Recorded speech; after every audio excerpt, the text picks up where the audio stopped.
Good morning everyone, welcome to Exam Orbit classes. आज है 22 अगस्त और आज के इस सेशन में 22 अगस्त से बनने वाले सभी महत्वपूर्ण क्वेश्चंस को डिस्कस करेंगे।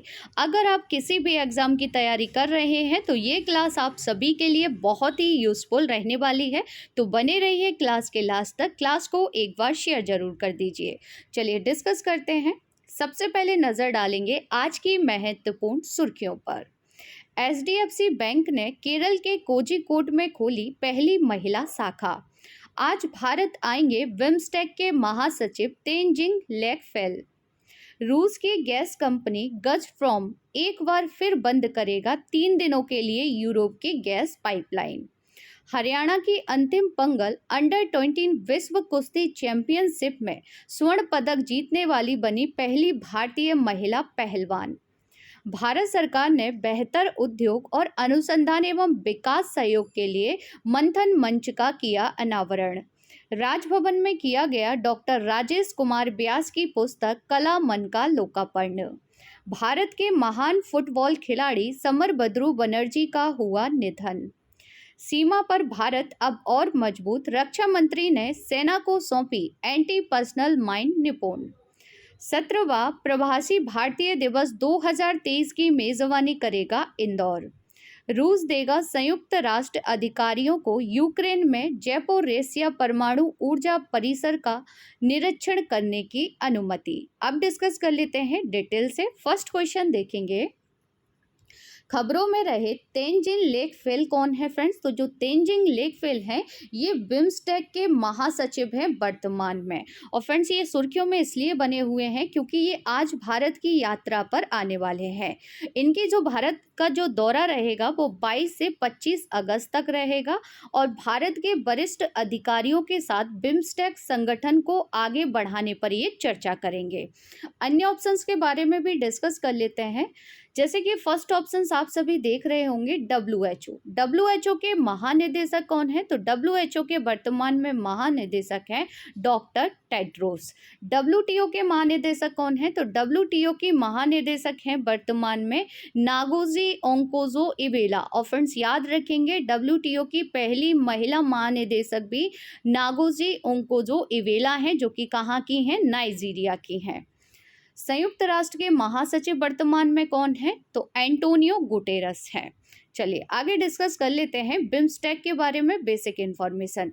तो जैसा कि आप सभी मैप में देख पा रहे होंगे, कलर में जो आपको दिखाई दे रहा है ना, ये सब बिम्स्टेक के सदस्य देश हैं, जैसे इंडिया, नेपाल, भूटान, बांग्लादेश, म्यांमार और थाईलैंड, और नीचे आपको देखने को मिलेगा श्रीलंका। तो बिम्स्टेक में कुल कितने सदस्य देश हैं? तो बिम्स्टेक में कुल 7 सदस्य देश हैं। 7 सदस्यों में से 5 दक्षिण एशिया से हैं, जिनमें बांग्लादेश, भूटान, भारत, नेपाल, श्रीलंका शामिल है। 2 म्यांमार और थाईलैंड ये दक्षिण पूर्व एशिया से हैं। कुल मिलाकर कितने सदस्य देश हैं? तो 7 है। फ्रेंड जो बिम्स्टेक है ना, ये एक क्षेत्रीय संगठन है। बिम्स्टेक का फुल फॉर्म भी आप सभी याद रखेंगे, बंगाल की खाड़ी बहुक्षेत्रीय तकनीकी और आर्थिक सहयोग पहल। ये बिम्स्टेक का फुल फॉर्म है। आगे डिस्कस कर लेते हैं।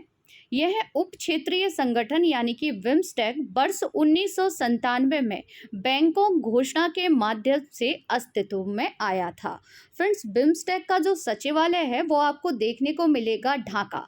ढाका किसकी कैपिटल है ये आप सभी मुझे कमेंट्स बॉक्स में बताएंगे।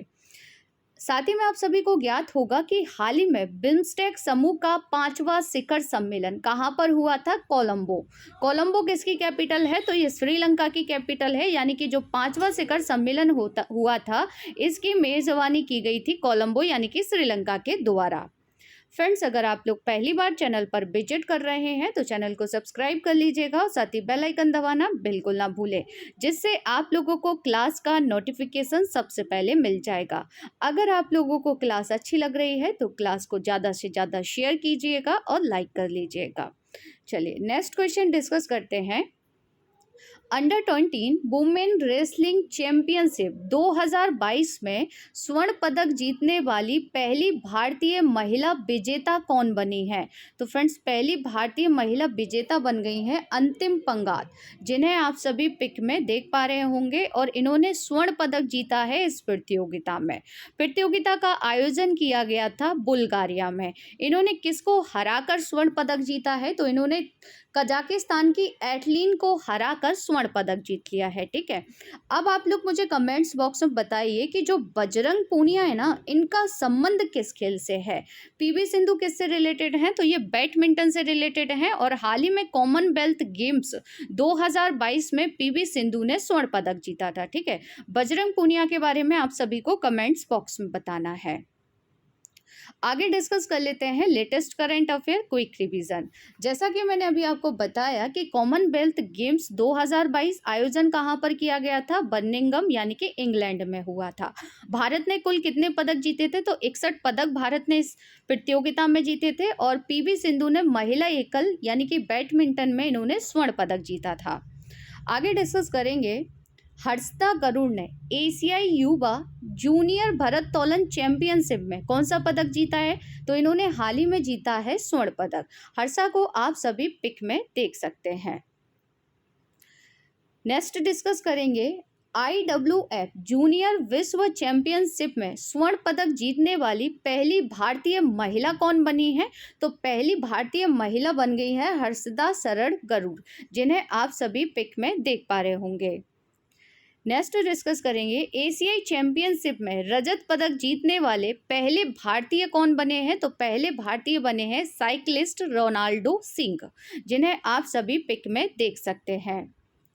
अगला क्वेश्चन डिस्कस करेंगे, खबरों में रहा जैपोरेसिया परमाणु संयंत्र किस देश में है? तो फ्रेंड, जो जैपोरेसिया परमाणु संयंत्र है ना, जिसपे ये है तो वैसे यूक्रेन में, लेकिन जैसा कि आप सभी को ज्ञात है कि इस समय यूक्रेन और रसिया के बीच युद्ध चल रहा है।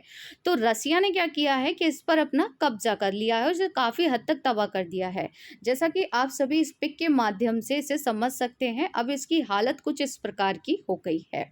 बात कर लेते हैं कि सुर्खियों में क्यों बना हुआ है। तो रसिया ने दक्षिण पूर्व यूक्रेन में स्थित जैपोरेसिया परमाणु संयंत्र परिसर में संयुक्त राष्ट्र अधिकारियों को दौरे और निरीक्षण करने की अनुमति देने पर यह सहमत हो गया है। कौन सहमत हो गया है? रसिया, क्योंकि इस समय इस पर जो कब्जा है वो रसिया का है। लेकिन ये है कहाँ पर परमाणु संयंत्र? तो ये यूक्रेन में है। यूक्रेन में ये नीपर नदी के तट पर स्थित है।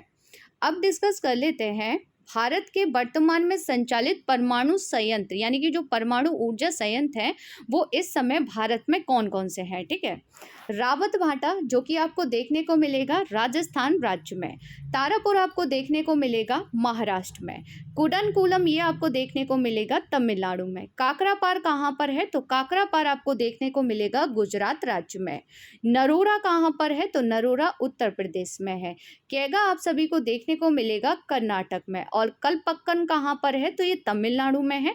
फ्रेंड्स, याद रखिएगा क्योंकि यहाँ से क्वेश्चन एग्जाम में बनता है। ठीक है, भारत के वर्तमान में संचालित परमाणु ऊर्जा संयंत्र है। ठीक है, चलिए अगला क्वेश्चन डिस्कस कर लेते हैं। एक बार यूक्रेन के बारे में डिस्कस कर लेते हैं। ठीक है, तो फ्रेंड, जो यूक्रेन है इसकी जो कैपिटल है वो कीव है। यूक्रेन की मुद्रा यूक्रेनियाई रिवन्या है, और वर्तमान में प्रेसिडेंट कौन है? तो जेलेंस्की है। यूक्रेन की लोकेशन आप सभी देख पा रहे होंगे। यूक्रेन कहाँ पर है? तो ये आपको देखने को मिलेगा यूरोप महाद्वीप में। यूक्रेन की सीमा फ्रेंड्स ब्लैक सी से लगती है, ये पॉइंट भी आप सभी को याद रखना है। यूक्रेन इस समय न्यूज़ में बना है, तो हो सकता है आपसे एग्जाम में क्वेश्चन पूछ लिया जाए।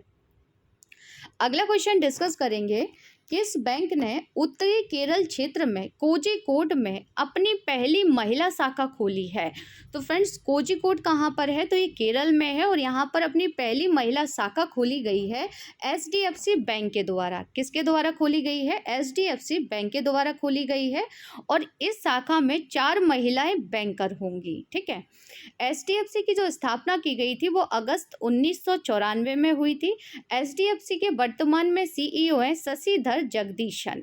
एचडीएफसी का हेडक्वार्टर यानी कि मुख्यालय आपको देखने को मिलेगा मुंबई, महाराष्ट्र में। अब आप लोगों को कमेंट्स बॉक्स में बताना है कि आरबीआई का हेडक्वार्टर कहाँ पर है। आगे डिस्कस कर लेते हैं स्पेशल डोज फॉर एग्जाम में कुछ एक्स्ट्रा फैक्ट के बारे में। किस बैंक ने सुरक्षित बैंकिंग प्रथाओं को बढ़ावा देने के लिए विजिल आंटी की शुरुआत की है? तो फ्रेंड, जो विजिल आंटी है ना, इसकी शुरुआत भी एचडीएफसी बैंक के द्वारा की गई थी। एसबीआई ने स्टार्टअप के लिए समर्पित पहली शाखा कहाँ पर खोली है? तो बेंगलोर, कर्नाटक में पहली शाखा खोली गई है। एसबीआई ने किसके लिए खोली है? तो स्टार्टअप को समर्पित, यानी कि स्टार्टअप के लिए पहली शाखा खोली गई है। National bank for financing infrastructure and development board के प्रबंध निर्देशक के रूप में किसे नियुक्त किया गया है? राजकिरण राय जी को नियुक्त किया गया है। भारत की पहली सेलाइन वाटर लालटेन का शुभारंभ किसने किया है? तो डॉक्टर जितेंद्र सिंह ने किया है। और फ्रेंड्स, इस लालटेन का जो नाम है वो रोशनी रखा गया है। क्या रखा गया है? रोशनी इसका नाम रखा गया है। उत्सव जमा योजना नामक एक अनूठा सावधि जमा कार्यक्रम ये किसने शुरू किया था? तो इसे भी एसबीआई के द्वारा शुरू किया गया था। अब आप लोग कमेंट्स बॉक्स में बताइए कि डल झील पर तैरता हुआ एटीएम किसने हाल ही में खोला था? इसका आंसर आप सभी कमेंट्स बॉक्स में देंगे। नेक्स्ट क्वेश्चन डिस्कस करेंगे, खबरों में रही कलामन पुस्तक के लेखक कौन है? तो फ्रेंड, जो कलामन पुस्तक है ना, ये लिखी गई है डॉक्टर राजेश कुमार व्यास जी के द्वारा। हाल ही में इस बुक का क्या किया गया है? लोकार्पण किया गया है। लोकार्पण कहाँ पर किया गया है? तो राजभवन में किया गया है। किसने किया है? तो राज्यपाल कलराज मिश्र और भारतीय सांस्कृतिक संबंध परिसर के अध्यक्ष यानी कि डॉक्टर विनय सहस्त्रबुद्धे ने राजभवन में इसका लोकार्पण किया है। किसके द्वारा लिखी गई है? लेखक का नाम आप सभी को याद रखना है, डॉक्टर राजेश कुमार व्यास के द्वारा लिखी गई है कलामन। पुस्तक का नाम है कलामन। आगे डिस्कस कर लेते हैं अन्य पुस्तकों के बारे में। Man of steel military leadership for India नामक पुस्तक का विमोचन किसने किया है? मनोज पांडे ने। लॉकडाउन लिरिक्स नामक पुस्तक के लेखक कौन है? तो ये हैं संयुक्ता दास। भारत की सॉफ्ट पावर ताकत के विभिन्न पहलुओं पर निबंध का संकलन कनेक्टिंग थ्रू कल्चर किसने लॉन्च किया है? तो इसे लॉन्च किया गया था विदेश मंत्री डॉक्टर एस जयशंकर जी के द्वारा। Beyond the misty veil temple tales of Uttarakhand पुस्तक की लेखिका कौन है? तो ये है सुश्री आराधना जौहरी। फ्रेंड, जो बियॉन्ड द मिस्टी वेल जो पुस्तक है ना, ये उत्तराखंड के मंदिरों के बारे में बताती है, यानी कि उत्तराखंड के मंदिरों पर इसे लिखा गया है। विश्व पुस्तक ऑफ कॉपीराइट दिवस कब मनाते हैं? तो 23 अप्रैल को मनाया जाता है। The McMahon line a century of discord नामक पुस्तक के लेखक कौन है? तो अरुणाचल प्रदेश के पूर्व राज्यपाल और पूर्व सेना अध्यक्ष जनरल जे सिंह द्वारा इस पुस्तक को लिखा गया है। तो फ्रेंड्स, ये हाल ही में न्यूज़ में रही कुछ पुस्तकें हैं जिनके बारे में आप सभी को याद रखना है। अगला क्वेश्चन देखेंगे, दिग्गज खिलाड़ी समर बद्रू का हाल ही में 92 साल की उम्र में यानी कि 92 साल की आयु में इनका निधन हो गया है। ये किस खेल के खिलाड़ी थे? तो फ्रेंड्स, ये फुटबॉल के खिलाड़ी थे, जिन्हें आप सभी पिक में देख सकते हैं। आइए डिस्कस कर लेते हैं इनके बारे में। तो फ्रेंड्स, आप सभी को बता दें कि भारतीय फुटबॉल के दिग्गज खिलाड़ी और मेलबर्न कहाँ पर है? ऑस्ट्रेलिया में। 1956 ओलंपिक में देश को चौथे स्थान पर पहुंचाने वाले समर बद्रू का निधन हो गया है। फ्रेंड्स, जो 1956 में ओलंपिक हुआ था ना ऑस्ट्रेलिया में, तब भारत कौन से स्थान पर रहा था? तो फुटबॉल में भारत चौथे स्थान पर रहा था। ठीक है। समर बद्रू को बद्रू दा के नाम से भी जाना जाता है। फ्रेंड्स, आगामी परीक्षा के पॉइंट ऑफ व्यू से ये क्वेश्चन बहुत महत्वपूर्ण है, इसलिए याद रखिएगा। ठीक है। साथ ही में आप सभी को याद रखना है कि समर बद्रू बतौर कोच मोहन बगान को कई ट्रॉफी जिताई हैं, जिसमें 1953 में क्लब का पहला डूरेंट कप भी शामिल है। अब आप लोगों को कमेंट्स बॉक्स में बताना है कि हाल ही में जो डूरेंट कप आयोजित किया जा रहा है वो कौन सा संस्करण है। आगे डिस्कस कर लेते हैं कुछ चर्चित निधनों के बारे में जो कि हाल ही में हुए हैं। पूर्व ऑस्ट्रेलियाई बॉक्सिंग विश्व चैंपियन जॉनी फेमचॉन का निधन हो गया है, जिन्हें आप सभी पिक में देख सकते हैं। प्रसिद्ध बंगाली गायिका निर्मला मिश्रा का भी निधन हो गया है। दक्षिण अफ्रीका के मशहूर एम्पायर रूडी कार्टजन का भी निधन हो गया है। फ्रेंड्स, इन्हें स्लो फिंगर ऑफ डेथ के लिए भी जाना जाता है। ये कहाँ के थे? तो ये थे दक्षिण अफ्रीका के। प्रसिद्ध पुरातात्विकविद, इतिहासकार, कला के विशेषज्ञ और बांग्लादेश राष्ट्रीय संग्रहालय के पूर्व महानिदेशक प्रोफेसर डॉक्टर इनामुल हक का भी निधन हो गया है, जिन्हें आप सभी पिक में देख सकते हैं। बंगाल के प्रसिद्ध 1 रुपए वाले डॉक्टर के नाम से मशहूर पद्मश्री सुशोभन बनर्जी का भी निधन हो गया है, जिन्हें आप सभी पिक में देख सकते हैं। नेक्स्ट क्वेश्चन देखेंगे, खबरों में रही गजप्रोम गैस कंपनी किस देश से संबंधित है? तो फ्रेंड, जो गजप्रोम गैस कंपनी है ये है रसिया की। अब ये सुर्खियों में क्यों बनी हुई है? तो रूस की गैस कंपनी गजप्रोम ने उपकरणों की मरम्मत का हवाला देते हुए कहा है कि वह यूरोप की प्रमुख पाइपलाइन यानी कि नॉर्ड स्ट्रीम के माध्यम से प्राकृतिक गैस की आपूर्ति 3 दिनों के लिए बंद करेंगे, इसलिए ये सुर्खियों में बनी हुई है। और साथ ही में आप सभी को बता दें कि जो यूरोपीय जो देश है वो बिजली उद्योग के लिए रूस के ईंधन पर निर्भर है। अगला क्वेश्चन देखेंगे, 17वां प्रवासी भारतीय दिवस किस शहर में आयोजित किया जाएगा? तो फ्रेंड, जो 17वां प्रवासी भारतीय दिवस है इसकी मेजबानी की जाएगी इंदौर के द्वारा। इंदौर कहाँ पर है? तो ये मध्य प्रदेश में आपको देखने को मिलेगा, यानी कि मध्य प्रदेश का एक जिला है। 16वां प्रवासी भारतीय दिवस कहाँ पर मनाया गया था? तो नई दिल्ली में आयोजित किया गया था। आइए डिस्कस कर लेते हैं इस दिवस के बारे में। देश के विकास में भारतवंशियों के योगदान को रेखांकित करने के लिए प्रवासी भारतीय दिवस प्रत्येक 9 जनवरी को मनाया जाता है। कब मनाते हैं फ्रेंड्स? तो प्रत्येक वर्ष 9 जनवरी को आयोजित किया जाता है, क्योंकि इसी दिन 1915 में महात्मा गांधी दक्षिण अफ्रीका से स्वदेश लौटे थे, इसलिए इस दिवस को मनाया जाता है। प्रवासी भारतीय दिवस 2022 की थीम क्या है? आत्मनिर्भर भारत में योगदान। कहाँ मनाया गया था? तो न्यू दिल्ली में इसका आयोजन किया गया था। अगला कहाँ पर होने वाला है? तो इंदौर मध्य प्रदेश में होने वाला है। ठीक है। अंतर्राष्ट्रीय प्रवासी दिवस कब मनाते हैं? तो अंतर्राष्ट्रीय प्रवासी दिवस मनाया जाता है 18 दिसंबर को। साथ ही मैं आप सभी को बता दें कि 4 दिसंबर 2000 को संयुक्त राष्ट्र महासभा ने विश्व में प्रवासियों की बढ़ती संख्या को ध्यान में रखते हुए 18 दिसंबर को प्रतिवर्ष इस दिवस को मनाने की घोषणा की थी। प्रवासियों द्वारा मूल स्थान को जाने वाली धनराशि क्या कहलाती है? फ्रेंड्स, ये कई बार एग्जाम में पूछ लिया गया है, तो याद रखेंगे, हुड्डिया कहलाती है। अगला क्वेश्चन डिस्कस करेंगे, भारतीय सेना को नई एंटी पोर्सेनल माइन निपुण और F-INSAS सिस्टम किसने सौंपा है? तो फ्रेंड्स, ये सौंपा गया है रक्षा मंत्री राजनाथ सिंह के द्वारा, जिन्हें आप सभी पिक में देख सकते हैं। आइए डिस्कस कर लेते हैं इसी के बारे में। ARDA और भारतीय कंपनियों ने मिलकर नया एंटी पर्सनल बारूदी सुरंग बनाया है, जिसका नाम है निपुण। क्या नाम है फ्रेंड्स? तो याद रखेंगे, निपुण इसका नाम है। आगे डिस्कस करेंगे, F-INSAS का अर्थ क्या है फ्रेंड्स? तो future infantry soldier as a system, यानी कि एक प्रणाली के रूप में भविष्य के सैनिक। यह पैदल सेना के आधुनिकीकरण का एक कार्यक्रम है, जिसका उद्देश्य सैनिक की परिचालन क्षमता को बढ़ाना है।